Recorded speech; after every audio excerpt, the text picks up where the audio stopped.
Hey friends, welcome to my channel and today we are going to study To Build a Fire by Jack London।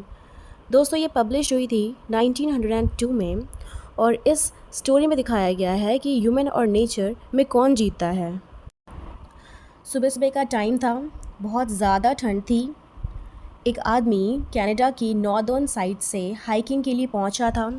इसने बहुत बड़े किनारे को पार किया था जहां बहुत कम ट्रैवलर्स पहुंच पाते हैं। अब ये कुछ मोमेंट्स के लिए वहां पर रुका। वहाँ पर अपनी घड़ी को देखता है, 9 बज चुके थे सुबह के। आसमान में सूरज नहीं था। वैसे इस माहौल में सूरज दिखने की उम्मीद भी नहीं होती। वैसे आसमान साफ़ था, क्लियर था, बादल नहीं थे, लेकिन आसपास की चीज़ों में एक डार्कनेस थी। इसका रीज़न था आसमान में सूरज नहीं था, जिसकी बहुत ज़्यादा ज़रूरत होती है। लेकिन इस चीज़ की उस आदमी को कोई चिंता नहीं थी। वो सूरज को देखकर तो जागता नहीं था। इनफैक्ट इसको तो काफ़ी दिन हो गए थे सूरज देखे हुए।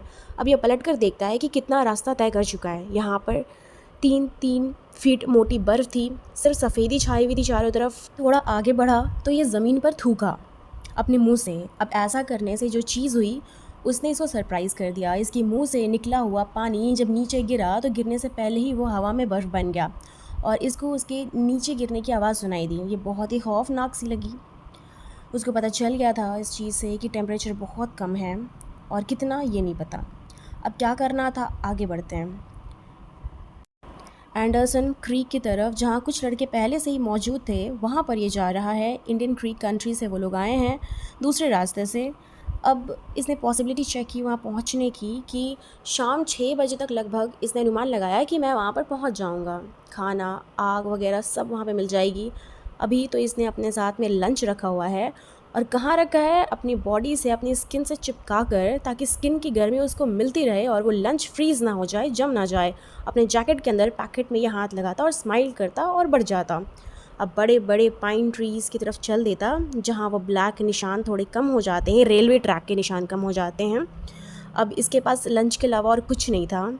इसने अपने नाक और फेस को ढकने के लिए भी कुछ नहीं रखा था, तो ये रगड़ रहा था बार बार। दस्ताना पहना हुआ था, ग्लव्स, और उसे रगड़ रहा था। बाल बहुत बड़े हो गए थे इसके, इतने नहीं कि इसके फेस तक आ जाए या इसके नाक और मुंह को ढक पाए। दाढ़ी तो इसकी थी ही, लेकिन फेस के अपर पार्ट को ठंडी हवा से कैसे बचाए, तो ये बार बार रगड़ रहा था। पीछे पीछे इसका एक बड़ा सा डॉग इसको फॉलो कर रहा था, भेड़िए जितना बड़ा कुत्ता। और उस कुत्ते की बॉडी पर नेचर ने उसको बहुत सारे बाल दिए थे उसके प्रोटेक्शन के लिए।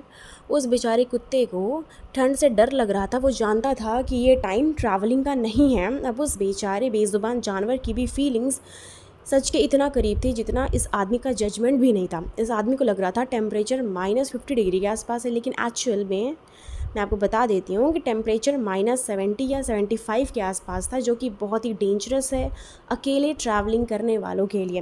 लेकिन अब टेम्परेचर के बारे में जानवर को क्या पता। इंसान के ब्रेन का तो पता नहीं, लेकिन जानवर की सेंसेस तो ज़रूर बता देती है कि आगे डेंजर है, आगे मत जाओ। अब ये आदमी एक शेल्टर की जगह ढूंढ रहा था जहाँ वो आग जला सके। अब डॉग भी आग चाहता था, नहीं तो वो बर्फ़ खोद कर खुद ही अपनी ठंडी हवा से बचने के लिए शेल्टर बना लेता।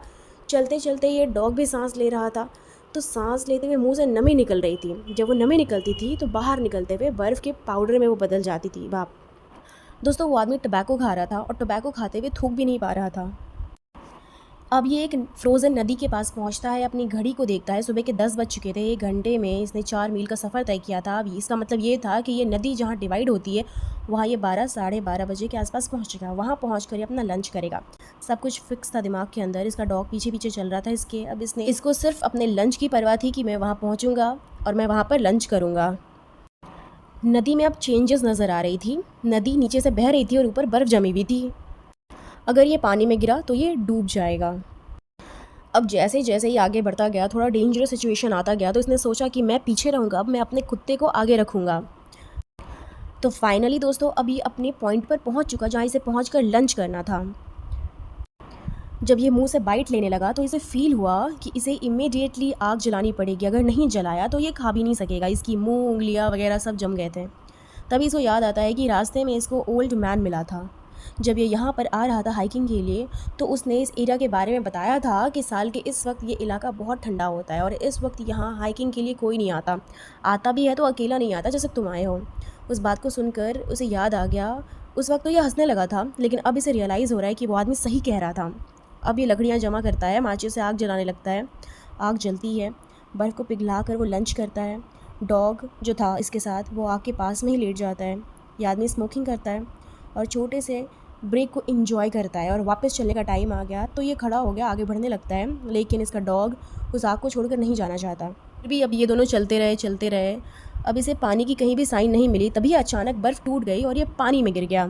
इसकी पैंट्स, बूट्स वगैरह सब घुटने तक गीले हो गए। अब इसको अंदाज़ा हो गया था कि अब तो रुक कर आग जलानी ही पड़ेगी, इस टेम्परेचर में गीला रहना बहुत ही डेंजरस हो सकता है। अब अपनी गीली टांगों को गर्म करने लगा, क्योंकि आगे चलने के लिए टांगों में ब्लड का सर्कुलेशन रुकना नहीं चाहिए। फिर वहाँ से चल देता है, लेकिन दोस्तों इसके साथ एक प्रॉब्लम हो जाता था। जब जब ये रुकता था तो इसकी बॉडी पूरी बर्फ़ हो जाती थी और जैसे जैसे ये चलता रहता था तो इसकी बॉडी की टेम्परेचर सही रहती थी। जैसे आगे बढ़ता है तो ये फिर आग जलाता है, एक पाइन ट्री की लीव्स को पकड़ के खींचता है। जैसे वो खींचता है दोस्तों लीव्स को, तो वो उस पर से जो बर्फ़ होती है वो नीचे गिर जाती है और जो इसकी जलाई हुई आग होती है वो बुझ जाती है। उसके बाद दूसरी लकड़ियाँ और घास ढूंढने की कोशिश करता है, इधर उधर भागता है। कुत्ता इसे देख रहा था, अपने पॉकेट में हाथ डालकर इसने सामान निकाला जो वो जलाएगा, लेकिन उसकी उंगलियाँ उसका साथ नहीं दे रही थी। एक एक सेकंड इसको भारी लग रहा था। फिर वो पलट कर अपने डॉग की तरफ देखता है, उसकी नेचुरल बॉडी ने उसको किस तरीके से प्रोटेक्ट कर रखा है, उस तरीके से वो बहुत सोचने लगता है। उसे अब उस ओल्ड मैन की बात याद आ रही थी, बहुत याद करने लगा वो। फिर भी वो माचिस जलाने की कोशिश कर रहा था, बॉडी कांप रही थी, बॉडी पर कंट्रोल नहीं था। वो केयरफुली कोशिश करने लगा पर फेल हो गया आग जलाने में, बार बार फेल हो रहा था। तो उसका डॉग उसे देख रहा था बैठे बैठे। उसे देख कर उसे एक आइडिया आया। उसने किसी आदमी से सुना था कि वो भी ऐसी ठंडी जगह पर फंस गया था और उसने जानवर को मार कर उसका मांस बाहर निकाला, उसकी बॉडी के अंदर वो छुप गया। ऐसे वो बच सकता है अगर वो चाहे तो इसने सोचा कि क्यों ना इस डॉग को मार दूँ, अपनी बॉडी और हाथों को गर्म कर लूँ।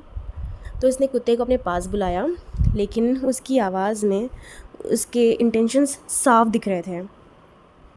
कुत्ता डर से पीछे हट गया। वो 40 फीट दूर जाकर पकड़ लिया। आदमी ने सोच लिया कि इसे पकड़ नहीं पाऊंगा, मारूंगा तो दूर की बात है। वो अपनी आर्म्स को देखता है, लेकिन फील नहीं कर पा रहा था। मौत का डर लगने लगा था उसे। यहाँ वहाँ वो डर के मारे भागने लगा, वो पागल हो गया। अब यहाँ वहाँ भागने लगा बॉडी गर्म करने के लिए। तभी अचानक वो गिर गया, उठ नहीं पाया। उसने सोचा कि थोड़ा लेटे लेटे आराम कर लेता हूँ, रेस्ट कर लेता हूँ, लेकिन पूरी बॉडी ठंडी पड़ने लगी। अब वापस पैनिक होकर वो भागने लगा, रुका फिर भागने लगा, रुका फिर भागने लगा। उसने सोचा कि ज़्यादा दूर नहीं है कैंप। 100 फीट तक ये भागा होगा और फिर ये गिर गया। गिर कर शांत दिमाग से सारी उम्मीदें छोड़कर इसने सोचा मौत के बारे में ही सोचता ये, कि पागलपन कर रहा था भाग भाग कर, मौत तो आनी ही है, कोई नहीं रोक सकता।